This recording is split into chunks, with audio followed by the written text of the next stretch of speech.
Hello, Assalamu alaikum, and Ramadan Mubarak to everyone celebrating. I absolutely love this time of year because something like 24% of the world's population is Muslim, and so to think that that many people are all or almost all entirely focused on bettering themselves for a period of 30 days is such a cool thing, and it feels like a really big movement that we get to do once a year. Everything that we practice in Ramadan is stuff that you should be doing on a day-to-day basis because the core of it is to better yourself, to get rid of things that might not be serving your time in the best way, to get closer to your faith and better your spirituality and humanity. So everyone thinks of Ramadan as, just a period of time where Muslims fast from sunrise to sunset for 30 days. But the fasts actually are involving things that go way beyond just food and water. Yes, that's a big aspect of it, and that's kind of the easiest thing to do. But Ramadan is a much larger spiritual experience where we practice self-control and restriction from all things. They could be negative, things that we take for granted, things that we can have at our beck and call at any moment, things that we do without thinking about it. So it's really a period of time where we are required to really sit down and focus on prayer and meditation and bettering ourselves in every aspect. So certain things that are, asked of us not to do from sunrise to sunset are things like expressing anger or greed or gluttony or lust, being intimate with your partners, listening to music or watching movies, having or expressing negative thoughts, just anything that isn't really serving you. So really those are all, maybe ancient ways of putting it forward as far as what you're supposed to do. But if you think about it, it's just like a cleansing month. So you spend less time watching TV so that you can do more with your time. You spend a lot of time with your family. You get back to your roots. You work on your fitness and your health. Of course, a large aspect of it also is the practicing of restraint from having things at your beck and call whenever you want them. So it's really testing your control and not taking for granted what blessings you have in your day-to-day life that you could often overlook. Food and water is obviously, like I said, the largest part or the most commonly seen part of Ramadan, and it's really testing to sit without food and water from sunrise to sunset, which in my time zone right now is from 4:30 to 8:30. So that's a huge period of time in which you can't eat or drink while the world around you is eating and drinking. So not only does it make you appreciate what you do have and how much access you have to food and water and nourishment whenever you want it, but it also really strengthens your character aside from all the health benefits, which is the point of today's video.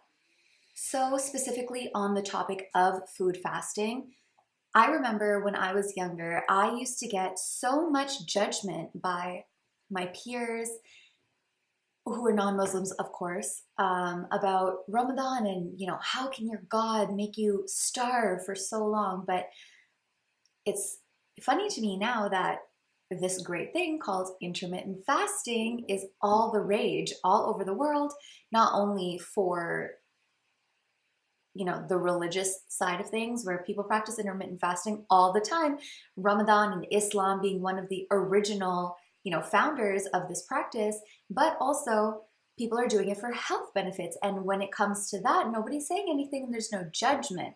And I suppose that's because it's your own choice to fast, but it is your choice as far as religion is concerned too.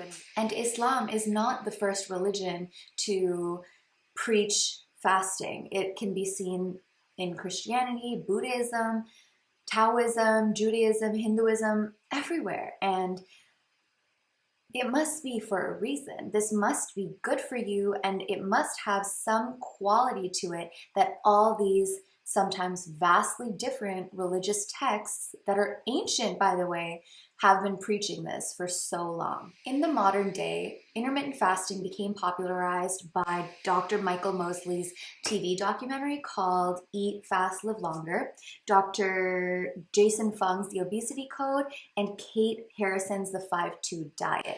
There's so many other sources that popularize intermittent fasting, but these are the three big ones that are spoken about.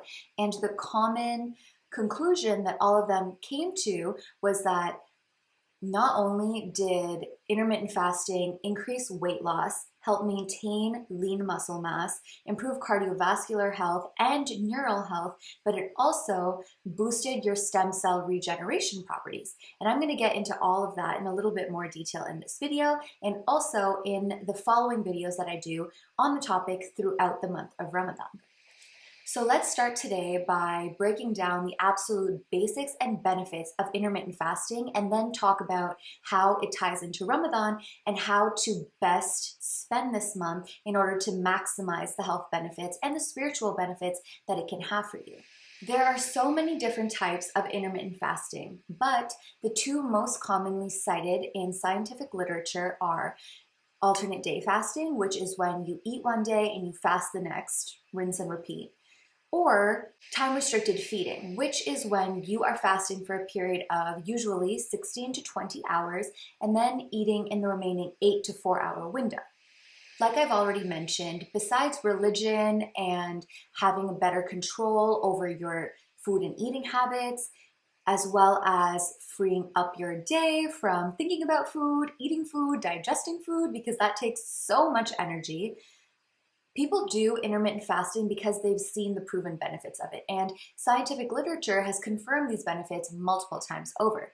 In fact, studies in rats recently found that the rats that were put on alternate day fasting diets saw improved cardiovascular health, neuroprotective effects, and longer lifespans than the rats that were on a regular feeding cycle. And similar studies in humans saw that the patients that were put on alternate day fasting saw better weight loss, decreased blood pressure, and decreased cholesterol. But the one caveat is that these findings were seen in obese patients following the alternate day fasting. The patients that were already lean and healthy, they saw mainly a maintenance of their weight and maintenance of their lean muscle mass, not a great decrease in weight loss, but they did see the lower blood pressure and lower cholesterol. So that one category was kind of stagnant for them, being probably that they were already in an established healthy form. And expanding on that, the studies actually went on to find that intermittent fasting wasn't actually superior to continuous energy restriction as far as weight loss, which was confirmed by that last study we just talked about, but it was superior in every other category. And what's cool is these periods of deprivation kind of acted like preconditioning stress for down the line when larger actual threats and periods of stress on our bodies occurred. So it's kind of like the same idea as exposure to germs at an early stage of life or vaccines. Now, people have many concerns when it comes to intermittent fasting, and there's a lot of misconceptions as well. Number one that I've seen most often is the question of how do you keep muscle anabolic during your fast? Or in other words, how do you not lose muscle when you're eating in this seemingly deprived way? And this comes from the understanding that if your body is deprived of nourishment from external sources for long enough, it will eventually turn to internal sources of stored energy for energy.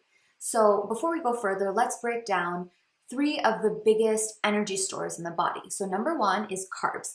Carbs get stored in liver and muscle cells in the form of glycogen. When your body is depleted of external sources of glucose in its bloodstream, it will convert that glycogen to glucose for use. Fats then are another major macronutrient, and they get stored in the body in the form of adipocytes. And a fun fact is the number of adipocytes in your body is actually determined in adolescence, and it rarely changes as we grow older. The only thing that changes is the size of these adipocytes based on how much fat they're holding. So I thought that was kind of cool.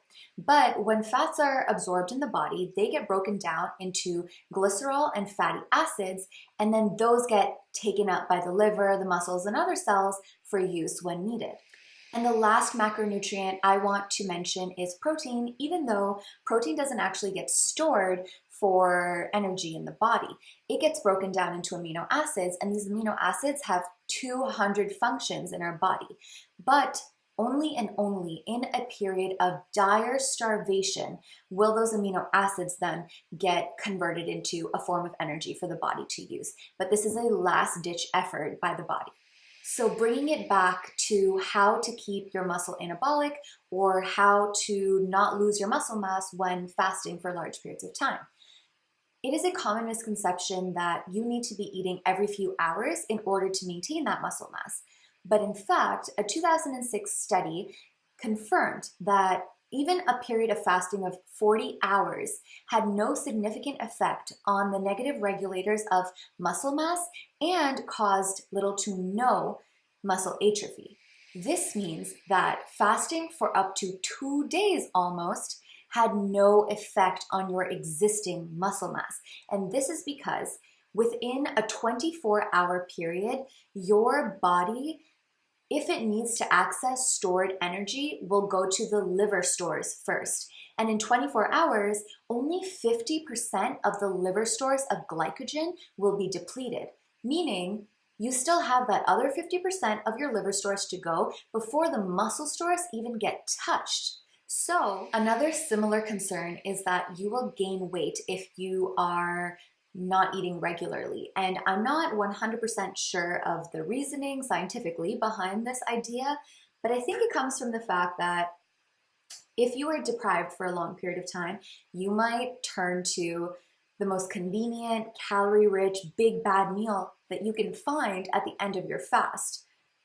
And that makes sense. You would gain weight if that was the case, but the case in point is if you were intermittent fasting intentionally, then chances are you're not going to be turning to that big, bad, rich meal at the end of your fast because you would know that it just reversed all the hard work you've put in. So I think that's how to explain that one. Another issue that comes up often is the potential slowing of your metabolism when you're not eating for a large period of time. And this comes from the idea that thermic activity in your body increases in response to meals. And so people think if you're not having those meals regularly, that thermic response isn't increasing. But studies have confirmed that the thermic activity of food is actually proportionate to the size of the meal and not the frequency of the meals. So realistically, if you were to eat one large meal, the thermic activity increase following that meal would equate to several smaller meals, which means that your metabolism runs on caloric intake rather than meal frequency. And of course, we cannot forget to talk about the biggest misconception that breakfast is the biggest meal of the day. And come to think of it, the only place I've ever heard this is from really sugary breakfast cereal commercials.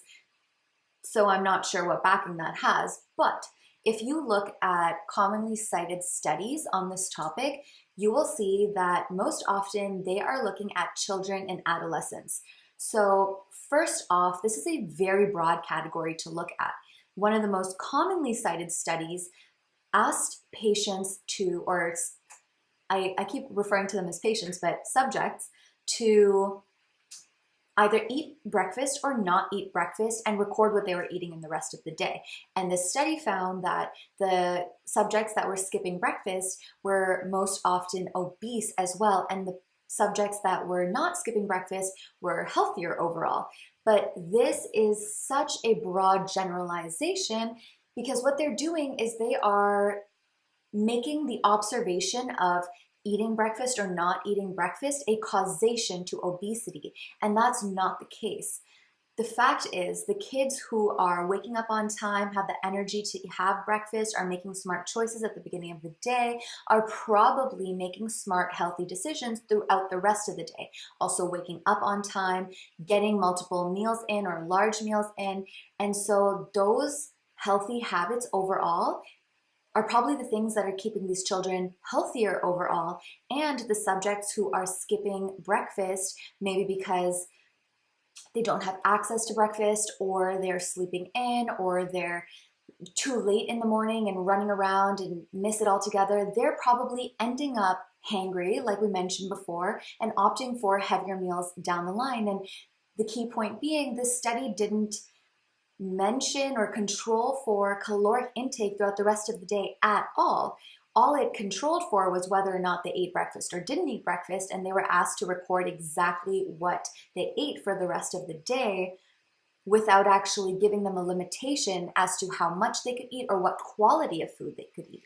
In my opinion, there's a much better study which looked at the effects of 8 weeks of intermittent fasting on markers such as body composition, metabolism, strength, inflammation, and cardiovascular health in males doing resistance training. So right off the bat, the category that they're looking at is so narrow. They're looking at males doing resistance training. That's super specific, and we like that in a study.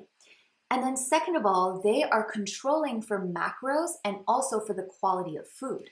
This study found that after 8 weeks, the males participating in the fasts had increased fat loss, maintained lean muscle mass, and increased healthy biomarkers.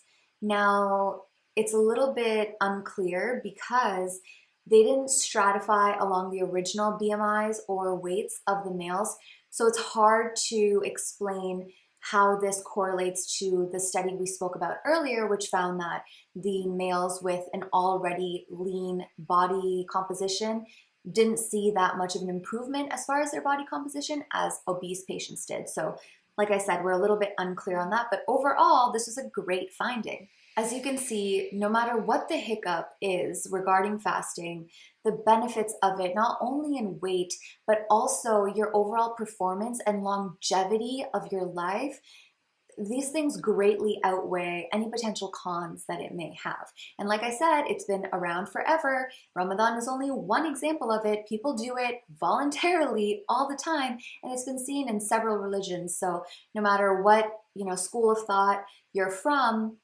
there's a backing to it, so it must work.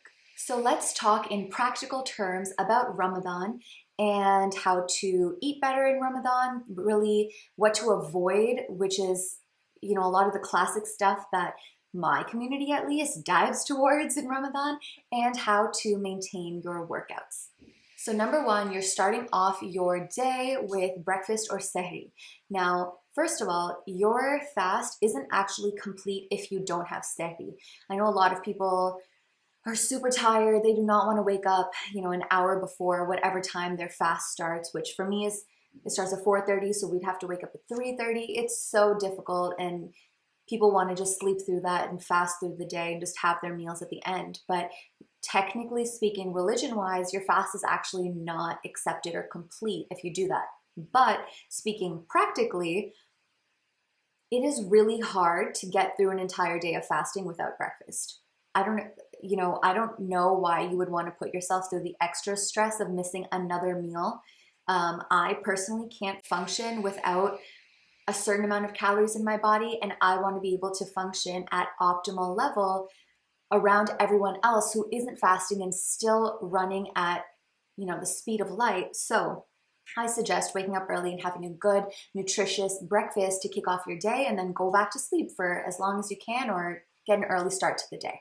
So my choice is to focus on low glycemic foods. And now the glycemic index is a measure of how a food increases your sugar levels in your body. So low glycemic index foods that I would choose for breakfast would be like oatmeal. Oatmeal is amazing because you can get multiple forms of it if you're gluten-free or if you're not.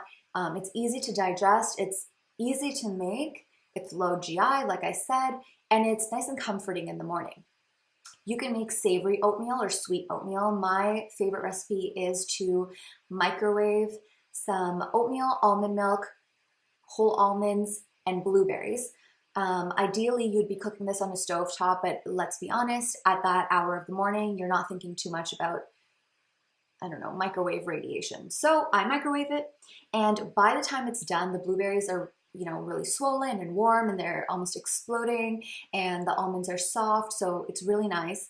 And I mix in protein powder at this point because you want to get a little bit of each macronutrient into that meal.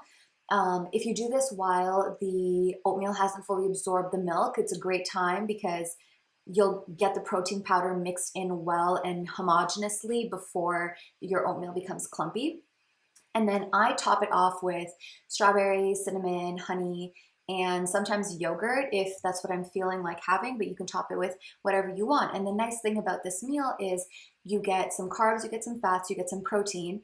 It's also warm and comforting first thing in the morning. It's like having a dessert. It fills you up for a long, long time, and you're getting great antioxidants through the berries, through the honey.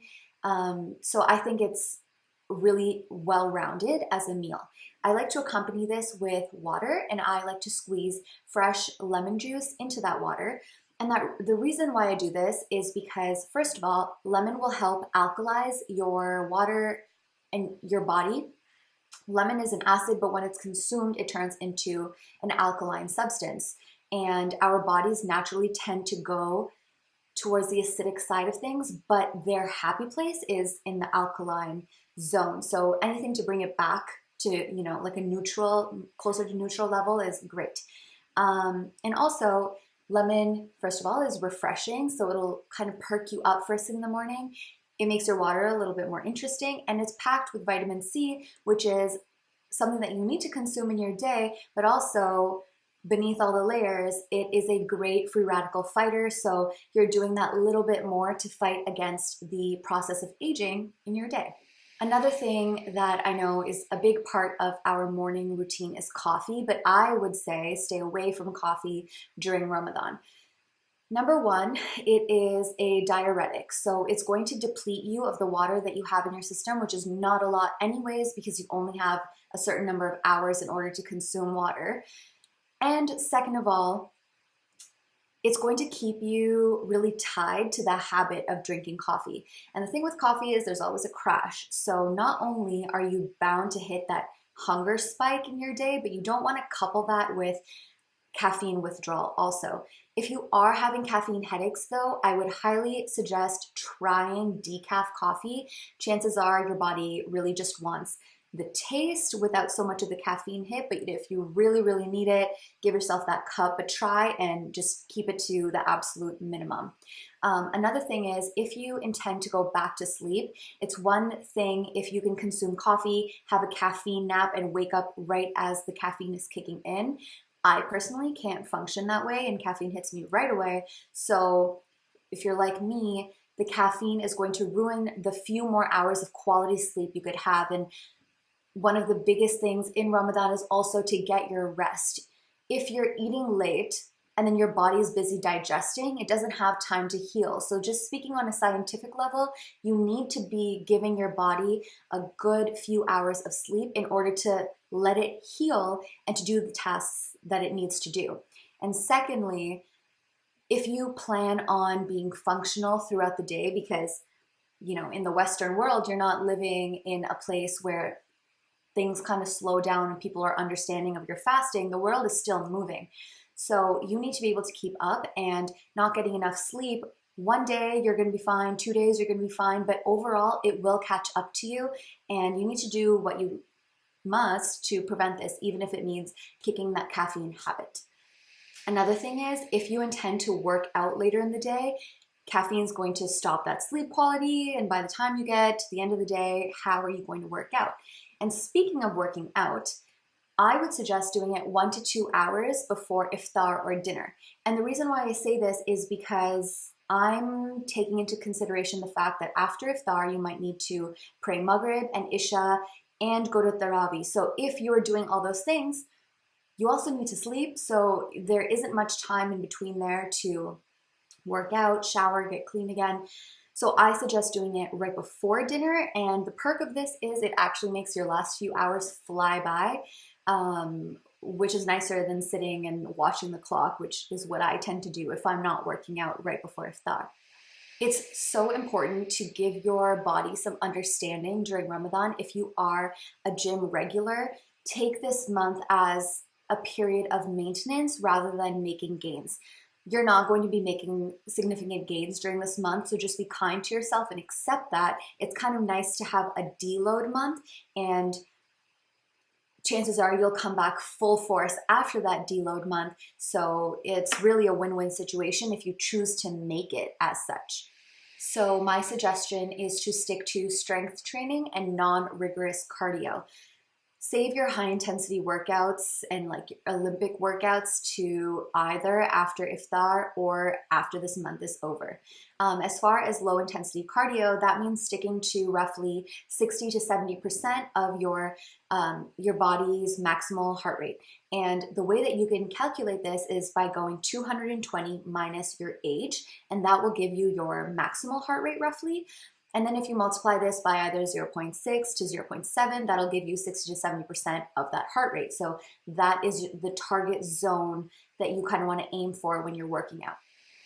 Also, consider starting off the month with a overall lowered volume of lifts. Chances are as you go on, you and your body will get comfortable with the routine and you'll go back up in volume, but it's better to be safe than sorry, because what overexerting yourself can do is A, deplete you and make you sick, and B, you can end up with an injury, and there's no sense in pushing yourself right from the jump if you're going to end up with an injury and sitting on the sidelines for the rest of the month. So be kind, take it slow, listen to your body. If you're able to do Olympic jumps and high intensity workouts, then more power to you. I cannot. I sweat too much, so I end up depleted of water, and that's just not a nice feeling. And I also feel very dizzy when I do that. So I listen to my body and I do what it's comfortable with.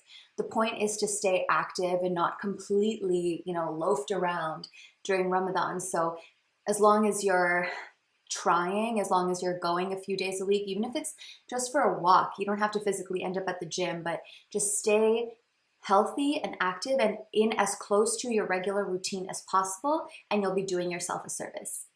Also recognize that it is okay to miss a workout, to eat more, to spend time with your family, to pray, to sleep, to recuperate from the day. It's okay. The point is to maintain your activities of daily living as well as you can, and anything outside of that is just a bonus. So be kind to yourself, take that time to really enjoy the month with everyone who's doing it with you, and I think you'll end up feeling the best that you can feel.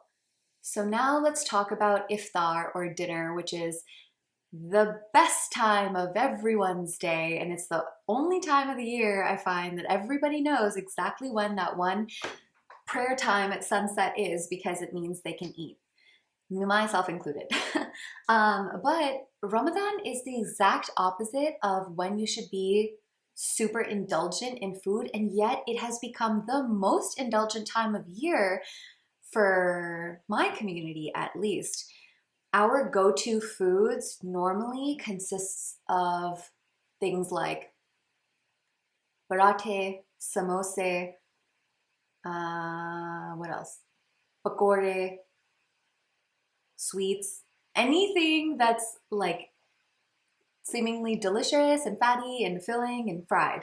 And if you don't know, all those things are basically like fried bread or stuffed fried bread and variations of it. So I don't know, I can't even name those foods anymore, because my family at least has done a complete 180 on their diet and health scheme, which I'm so appreciative for, and I really hope I've had an influence in some way. Our feelings on the topic are Ramadan and dinner in Ramadan should be no different to any other day, meaning you do not need to spend all day salivating, thinking of the biggest thing that you can eat at the end of the day. Just have a normal meal and you'll be just as satisfied, if not more satisfied, because you won't feel itis afterwards. What tends to happen is people are so hungry for so long that they have all this food and they say, you know what, it's fine. it's the first day of Ramadan, and then the next day they're like, it's fine, it's the second day of Ramadan, and then the next day they're like, it's fine, it's the first week of Ramadan, and it just goes on and on and on for 30 days. And at the end of the 30 days, everyone feels huge and bloated and unhealthy, when that's the exact opposite of what should be happening or what was intended to happen.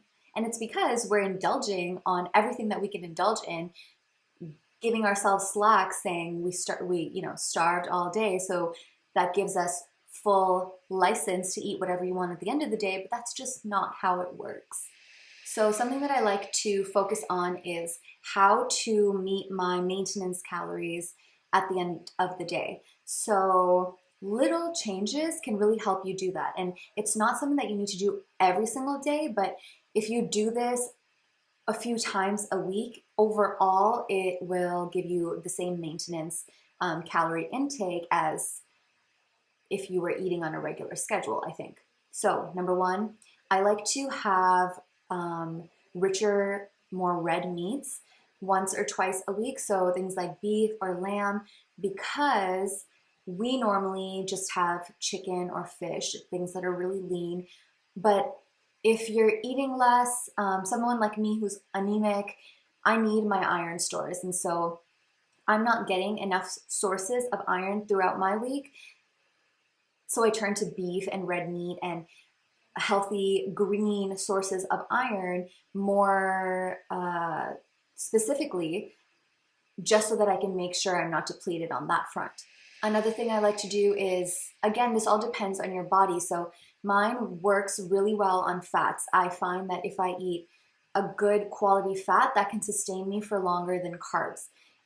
So I like to focus on having healthy nuts, chia seeds, hemp seeds, olive oil, good fish, just to make sure that I'm getting all of the good fatty acids that I need in my system to keep my hair, skin, and nails healthy, to keep my joints feeling hydrated and my body feeling smooth and limber, and to make me feel fuller longer as well. I really love getting in a green smoothie at the end of the day also. You can have a green smoothie or green juice. Obviously in the juice, you're skipping out on the fiber, which is very, very, very essential, or else you're going to end up with constipation, and you don't want that.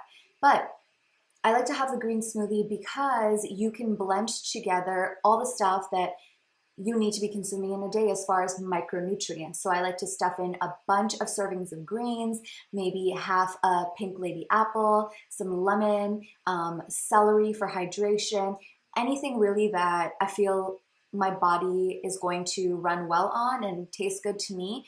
I blend that together and consume. And it's a good way to, like I said, get your micronutrients in and also get kind of like a third meal in. If you're having your breakfast and your dinner in a smoothie, it works really well. It's like having a salad.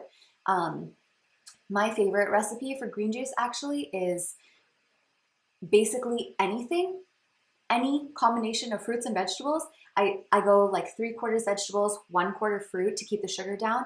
And then there's a protein from Isoflex called peach iced tea or something like that. But if you mix that in, it makes your green juice taste completely ungreen, and it's like drinking a real juice. So it's a great way of getting your protein in, albeit it's from an unnatural source, but you have to do what you have to do. And it's something that'll make it easier to down that drink also. And again, it tastes like a dessert. So I will link that below, and hopefully if you give it a try, let me know. I really, really hope that you like it, because anyone that I've made it for really does. So if you're, averse to green blended drinks, I think you'll really like this version of it. Now, things to stay away from. Number one is Ru Afza. I don't know when Ru Afza became like a staple part of the Ramadan diet, but it's like this, that game of like association. If you say Ramadan, people say Ru Afza. That's just what it is. But Ru Afza is so bad for you. Did you know your daily recommended sugar intake for a day if you're a woman is 25 grams, and if you're a man, it's 37.5 grams. And one serving of Ru Afza is 40 grams of sugar. Now, that's not the only sugar you're consuming in a day. So not only have you already overshot your daily limit with just that one serving of Ru Afza, who says you're even having just one serving? Then add in all the other sugar you're having in the day, especially if you're on a typical diet, you're having sweets and God knows what else. So you're doubling your daily recommended intake. And if you've watched any health documentary, you'll know sugar is like a poison to us, and we're literally downing like liquid poison with ruafsa. So please, please, please stay away from it. Number 2 is doodh soda. I love doodh soda. That's another like association for me. We only have it during Ramadan. And for those of you who don't know, it's a mixture of milk and Coke, or milk and really any other fizzy beverage. And it's delicious. But that's like a combination of the 2 worst foods that you can consume. And again, it's a staple. We have it every single day, typically. So number 1, soda. So bad for you, full of sugar. And it's literally as corrosive to your teeth as battery acid, amongst like every other negative that cola has. And then you mix it in with milk, which I'm a big believer in cutting out milk ASAP. I don't think that it gives you anything of value, and it's full of pus, bovine hormones, antibiotics, and casein protein, which is the biggest cancer promoter ever discovered, I believe. So it's not good for you, and it increases the thickness of mucus in your body. So it doesn't actually increase mucus, but just the thickness of it. But that means that your nutrients aren't getting absorbed in your gut, your bowels aren't moving properly because they're lined with this thick, gross mucus. A little bit is supposed to be there, but not that much. And your airways. I always find it more difficult to breathe as an asthmatic when I drink milk, and it's because my airways are getting clogged with all this mucus. So it's just not good for you. Please cut it out, and at least don't drink it by the gallon with Coke. And lastly, fried foods. So I know for us at least, all of our traditional foods are basically fried, but that's an ancient tradition. And we can make our own tradition. That's what, growing up and getting educated and moving to the West and having children and letting your children educate you, and that overall growth movement is about. It's about making changes as you go along, as you know better. So everything that you can fry, you can basically air fry or you can grill. So do that. And if there's someone else making food for you, teach them or do it with them. Don't harp on them, or don't, reject the food that they're making for you because it's fried or unhealthy, but make it a movement for your family. The point is, we're all looking to live good, healthy lives with the people that we love most in the world. So every little bit helps, and pursuing this healthy Ramadan is all about not only doing it for yourself, but if your parents are around, doing it for your parents. If you have children, doing it for your children, doing it for your friends, really supporting one another in this just 30-day period of specific betterment. And then if you get used to doing it in those 30 days, imagine what the next 11 months could be like.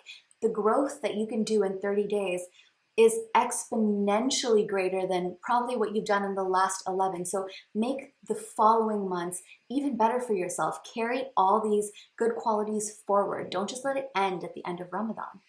So that is it for this video. I am going to turn this camera around and take you on our iftar for the day. It is happening in 32 minutes exactly. So I'm going to show you how my family celebrates, and on that topic, I do want to say, of course, sharing my family and my practice of Islam is going to open up a lot of room for criticism because I'm not perfect.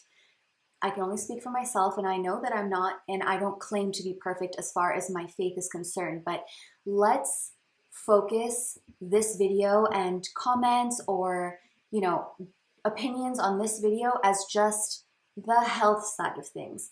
I know that there's so much for me to learn as far as Islam, my family as well, but this is how we practice. This is how we're happy practicing. So let's stay away from judgment. Let's stay away from criticism. Let's teach ourselves and teach each other in a very kind, subtle, calm, peaceful manner, and really just accept one another for everything that we are. This is a month for inward reflection. So let's focus on inward reflection. Okay, we have switched cameras. This is a little behind the scenes action. Let's go see what my family's up to.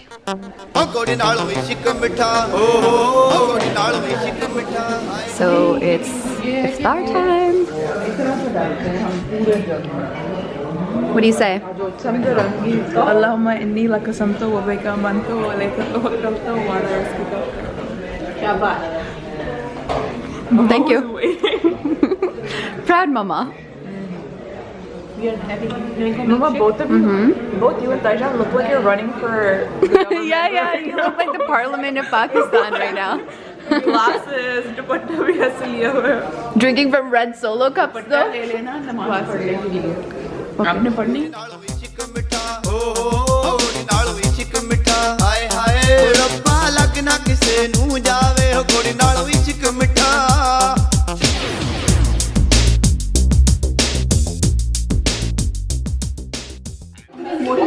What's for food, Hassan?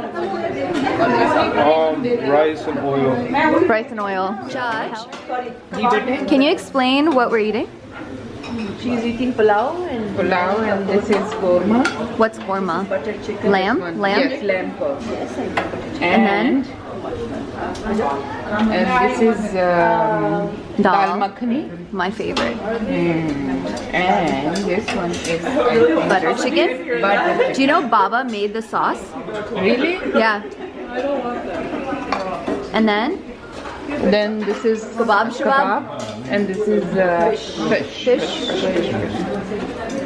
Judge, try my chutney. Which one? The middle green one that doesn't look edible. This one? No, the one on the other side. The other side? Yeah. Oh, this one's gonna taste so good. That's what I'm saying. Can you give me some too? Yeah, I did. Okay, do you want it on the rice, on the side? To the side of the kebab and the rice. Let's test try it.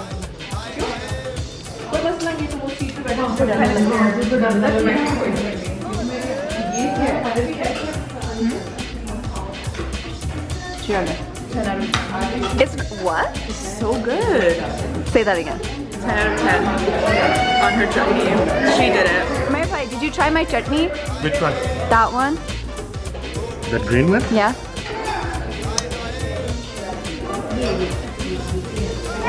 Excellent. Wait, out of 10, how much? 10. See? See? Yeah. It's blueberry and lemon. I missed the cake cut. There wasn't a cake cutting, we just went to get it. Okay, should we go get some? If you're not full. Can you get me some cake? As I'm eating dinner. Yes, queen. Thank you, I love you. Say hello, future vlogger. Hello. So sweet. Okay, bye. Okay, so that is all for this video. I hope you enjoyed it as much as I enjoyed making it, and I hope you took away something from it. I intend to go way more in depth throughout the month of Ramadan as far as what exactly is going on in your body and hormonally with intermittent fasting, and also how to fast when you have health concerns to worry about like diabetes. So stay tuned for that. If you have anything specific that you'd like me to discuss, please let me know in the comments below. While you're at it, let me know what you thought of this video and what I could improve on, and I will see you next time. Bye. Old folks talking about back in my day. But homie, this is my day. Class started 2 hours ago. Oh, am I late? No, I already graduated. And you can live through anything if magic made it.